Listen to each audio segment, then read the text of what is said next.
Moin Moin, hallo und herzlich willkommen zu einem neuen Video hier auf meinem Kanal. Und heute gibt es hier eine Runde Shakes and Fidget. Es ist ein Tag, nachdem das Skript aufgespielt worden ist, quasi der Erfahrungsausgleich für die Leute, die ohne Erfahrungsevent am Montag gespielt haben und eben halt für die Leute, ja, keine Erfahrung gab, die davon profitiert haben. Ich hatte meine Alu schon vor dem Erfahrungsevent gespielt, somit wurde ich quasi heute mit dem Skript belohnt, zu dem Zeitpunkt, wo ich das hier aufnehme gerade. Und da wollte ich euch sehr gerne mal fragen, wie sieht es bei euch aus? Habt ihr auf euren Charakter mal drauf geachtet? Habt ihr eventuell Erfahrungen dazu bekommen? Habt ihr das mit beobachtet? Oder falls ihr schon vom Erfahrungsevent profitiert haben solltet, habt ihr dementsprechend keine bekommen oder habt ihr doch welche bekommen? Ja, das würde mich mal sehr gerne interessieren. Schreibt mir das mal in die Kommentare. Ich muss sagen, bei mir lief alles glattweg gut ab. Ich habe einen Screenshot gemacht von vorher und habe jetzt quasi das Bild danach. Wir haben hier zum Standpunkt kurz, nachdem ich die Alu geklickt hatte, beziehungsweise davon gewusst hatte, dass es ein Skript geben soll, was die Erfahrung dann ausgleicht, hatte ich dann mal einen Screenshot gemacht, wie viel Erfahrung ich habe. 4,2 Millionen zu dem Zeitpunkt im Level und gestiegen bin ich auf 39 Millionen. Und ein bisschen Akademie war da vielleicht noch mit dabei, so die ich mal zwischendurch abgeholt hatte, aber das war nicht sehr viel, also nicht mal 1 Million, denke ich mal. Und deswegen kann man so sagen, roundabout 39 Millionen hat es bei mir gebracht. Wie viel hat es euch gebracht? Ja, das wäre mal sehr interessant zu wissen, wie das Ganze bei euch verlaufen ist und ob das alles so geklappt hat, wie es sein sollte. Aber ich muss sagen, es lief, also zumindest bei mir, ohne Probleme und ich habe auch nichts weiter irgendwie großartig gehört, dass das irgendwie schief gelaufen sein soll. Deswegen scheint das echt ein guter Ausgleich gewesen zu sein. Klar, es hat jetzt nicht die Daily Quest und anderweitige Sachen mit beinhaltet, sondern wirklich nur rein die Abenteuerlust an sich, aber ansonsten ist es auf jeden Fall schon mal ein richtiger guter Schritt. Sollte natürlich nicht wieder vorkommen, das ist ganz klar, aber schon mal eine coole Sache, dass man das so machen kann. Props gehen raus, Daumen hoch an der Stelle, würde ich mal so sagen. Ja, ansonsten startet morgen der neue Server. Und da gibt es ein paar Neuigkeiten, und zwar startet der mit einem neuen Event. Ja? Mit der Veröffentlichung des neuen Updates startet in einer Woche erstmalig das Expeditions-Event exklusiv auf der Welt EU7. Ab dem 11.10. kannst du dort die wissbegierige Forscherin der Taverne antreffen und versuchen, ihre Aufträge in abwechslungsreichen Expeditionen zu erfüllen. Registriere dich fix für den Start von EU7 und sei einer der ersten Helden, die das neue Feature erkunden dürfen. Also, das fand ich ein bisschen überraschend, muss ich sagen, dass es jetzt exklusiv für EU7 rauskommt. Also ist das, weiß ich nicht, so eine Art Testserver. EU7 startet ja jetzt diesen Freitag, aber ab dem 10.11. kommt erst das neue Expeditionsfeature mit dazu, wo wir ja auch das schon ausgiebig, sage ich mal, getestet hatten auf dem Beta-Server. Dazu hatte ich ja auch einige Videos schon hochgeladen gehabt. Also ich bin sehr gespannt darauf, wie das denn wird, wie es auch so balance-technisch wird. Wir hatten da auch schon viel diskutiert, ob das so jetzt sich lohnt oder nicht. Das wird sich dann halt alles zeigen, ne? Da können wir jetzt noch nicht viel zu sagen. Aber auf dem Beta-Server, ja, also die Meinungen sind ziemlich gespalten über das Expeditionsevent. Meine persönliche Meinung dazu ist, ich bin mir noch zu unsicher. Wenn ich die Chance hätte oder wenn ich die Chance habe, normale Alu zu spielen, würde ich diese bevorzugen, weil ich die besser kontrollieren oder beeinflussen kann, meiner Meinung nach, als die vom Expeditionsevent. Es kommt natürlich dann immer drauf an, okay, ja, was für Boni bekommt man denn dann nachher am Ende des Tages von dem Expeditionsevent? Das bleibt außen vor. Ich bin mir aber halt persönlich noch nicht zu 100% sicher, ob ich dadurch gleich viel oder sogar mehr habe durch dieses Expeditionsevent. Und deswegen habe ich da noch ein unwohles Bauchgefühl, sag ich mal, dem Ganzen gegenüber. Gerade wenn man halt auch das ist ein sehr guter Try hier gerade, wenn man solche Quests annehmen kann, wo man mit einem Klick quasi 100 Abenteuerlust verspielt. Das ist schon ziemlich hart auf jeden Fall. Ich glaube, das ist mein bester Try bisher. WTF? Ja, moin! Der Monster Truck auf 4 Milliarden Leben runtergeboxt. Alter, ich glaube, das ist mein bester Try bisher. Den müssen wir uns mal speichern hier. Monster Truck abgespeichert. Der letzte Kampf vom 22.07. Ja, das war mein bester Try jetzt gerade. Holy shit. Ja, moin. Ja, nice. Und das noch mit altem Equipment, ohne neue Waffe, ohne irgendwas, ne? Wir haben uns ja jetzt von den Equipment her jetzt nicht großartig verbessert, bis auf die Stats halt, aber es sind halt Basispunkte. Und ja, im Zuge dessen, dass EU7 startet am Freitag, wollte ich euch nochmal darauf hinweisen, dass natürlich Vorbereitung alles ist für den Server. Das heißt, falls ihr auf EU7 spielen solltet, ist es auf jeden Fall sehr entscheidend, vorher schon sich eine Gilde zu suchen. Das könnt ihr am besten machen, falls ihr Discord besitzt, würde ich euch sehr empfehlen, denn dort kann man sehr viel mit anderen Spielern aus der Szene connecten. Da kann ich euch sehr gerne auch meinen Discord empfehlen, den findet ihr unten in der Videobeschreibung. Da gibt es eine Rubrik, und zwar Gilden- und Spielersuche. Dort könnt ihr dann halt reinschreiben, ob ihr Spieler seid und eine Gilde sucht oder Gildenleiter seid und noch Spieler für eure Gilde sucht.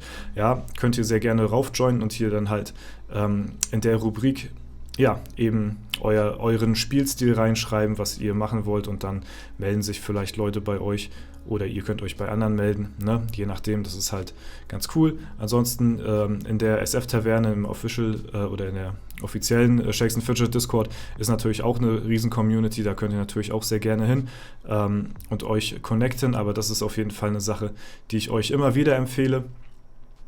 Sich vorher auf jeden Fall rechtzeitig umzuschauen nach einer Gilde, damit ihr zum Gildenstart nicht ja, einfach da ohne einer Gilde steht. Ja. Ansonsten habe ich hier noch mal die Sachen für das Expeditionsevent rausgesucht. Die wurden ein wenig optisch überarbeitet. Ja. Also es wurde alles so ein bisschen angepasst. Ich finde, das passt jetzt auch optisch besser ins Spiel rein. Vorher waren die Grafiken teilweise noch ziemlich, ja, blass. Ich weiß nicht, wie ich es beschreiben soll so richtig. Also es passt auf jeden Fall jetzt farblich besser ins Game. Ein paar Sachen wurden auch nochmal überarbeitet vom Design her. Das Couple ist auch jetzt so ein anderes, zumindest optisch halt, ne? Ja, das Unicorn wurde überarbeitet, ne? Also alles wurde jetzt hier angepasst, farblich, und ja, passt jetzt mehr so zu diesem Comic-Look einfach, finde ich so.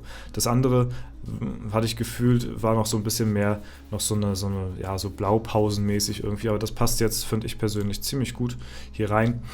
Und ja, ansonsten zum Tipp, beziehungsweise für Leute, für Serverstart, Leute, die vorhaben, auf EU7 zu starten und das neue Expeditionsevent vielleicht testen wollen oder längerfristig auf EU7 spielen wollen, habe ich euch nochmal 4 Videos unten verlinkt, auch zusätzlich. Da könnt ihr auch sehr gerne mal vorbeischauen. Das sind so meine Top-Empfehlungen, sag ich mal, die man durchgehen sollte, wenn man einen Serverstart vorhat, und zwar 10 Tipps für einen erfolgreichen Serverstart. Ja, da ist so ein bisschen Allrounder-mäßig alles dabei, welche Top-Tipps ich euch da so geben kann für die ersten paar Tage des Serverstarts. Ja, ist auf jeden Fall ziemlich empfehlenswert, wenn ich das mal so sagen darf. Ja, es sind nicht viele Videos, aber die Videos kann ich immer wieder nur ja, vorrufen, wenn es mal um Serverstart-Guides geht. 10 nützliche Dinge, die du wissen solltest. Das ist so ein bisschen Allrounder-Wissen so, ne? Da geht es halt viel um ja, allgemeine Sachen, Dungeon-Simulatoren, wie man das macht, wie man da hinkommt, wie man das berechnet und so.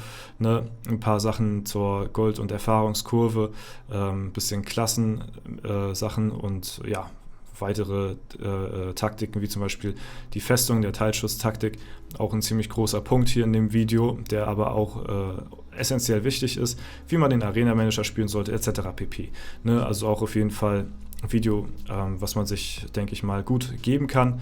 Dann haben wir auch als ja, Starter-Guide sozusagen, wie ihr, wenn ihr vorhabt, die Pakete zu kaufen, die ihr zum Anfang erhaltet, dann bekommt ihr hier ganz gute Angebote, sag ich mal, die ich euch auch alle empfehle. Also diese ganzen Starter-Festungspakete, Pro-Pakete, die sind preis-leistungstechnisch wirklich ungeschlagen. Ja, und die sollte man sich auf jeden Fall holen, wenn man vorhat, leicht rein zu pilzen. Nicht Hardcore pilzen will, klar, dann holt man sich die so oder so, aber auch nicht Free-to-Play ist, sondern halt so ja, das Beste aus seinem Geld raushaben will, dann sollte man sich diese Anfangspakete holen, die Starterpakete, Festungspakete und so weiter. Die sind ziemlich notwendig, will ich schon fast sagen, für einen gelungenen Serverstart. Und ja, falls ihr mich da auf jeden Fall auch unterstützen wollt, dann könnt ihr da auch über den Webshop sehr gerne die Pakete kaufen. Mit dem Creator Code Dorza ja, unterstützt ihr mich da noch zusätzlich mehr kostenfrei. Und da bedanke ich mich auf jeden Fall. Das ist ein sehr kranker Support, wenn ich das mal so sagen darf.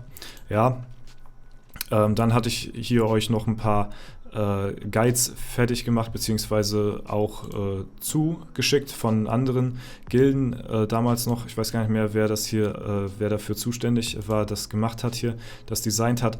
Aber hier sieht man zum Beispiel die Sachen, die man sich mit dem Festungspaket holt, wie man die Festung am besten ausbaut, ne, in welcher Reihenfolge man das macht und das Ganze auch nochmal für die Unterwelt, weil wir hier auch nochmal ein Seelenpaket haben, wo wir 100.000 Seelen auch bekommen zum Start direkt der Unterwelt und damit hat man auch einen sehr kranken Boost, sag ich mal, wo man wirklich ja, die Unterwelt schon sehr weit mit ausbauen kann.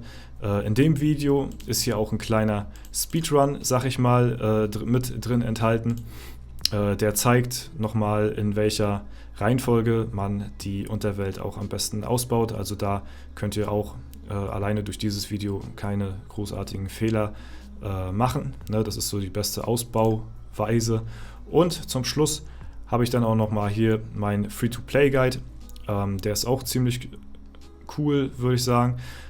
Also das sind halt Videos, da habe ich definitiv mehr Arbeit reingesteckt als ja, in die Daily-Videos und deswegen kann ich die immer wieder nur ja, euch ans Herz legen, da mal vorbeizuschauen, falls ihr Interesse habt oder neu seid in dem Spiel und euren ersten Server starten wollt, wie man von Stufe 1 bis Stufe 500 und darüber hinaus am besten Free-to-Play auch spielt, wie man die Events abpasst, um die besten Möglichkeiten für sich rauszuholen. Da wird halt alles ganz genau erklärt, wie ihr auch das Beste aus dem Spiel rausholt, auch wenn ihr Free-to-Play seid. Ne? Wie man den Arena-Manager am besten auch Free-to-Play ausbaut und eure generelle Spielweise als Free-to-Play. Ne? Das auf jeden Fall dazu. Die ganzen 4 Videos sind unten in der Videobeschreibung verlinkt. Dort könnt ihr sehr gerne mal vorbeischauen, sowie auch mein Discord-Server. Dort könnt ihr auch sehr gerne mal rüber gehen und euch da connecten. Das hat schon viele Leute in der Vergangenheit zusammengebracht. Und ja, eventuell euch auch auf EU 7. Ich bin da natürlich auch wieder mit vertreten. Ich werde da bei Sergio in der Gilde starten. Ich werde natürlich nicht langfristig drauf spielen, aber ich lasse mir natürlich nicht das Expeditionsevent entgehen. Das möchte ich euch natürlich auch zeigen und deswegen ist das für mich auch Anreiz genug, diesen Server natürlich mal wieder zu starten. Ne? Und ja, das war's soweit mit dem Video heute.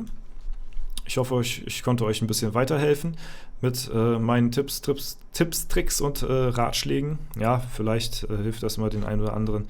Würde mich auf jeden Fall freuen. Ansonsten war es das soweit von mir. Ich wünsche euch noch einen super schönen Tag. Vielen lieben Dank fürs Zuschauen.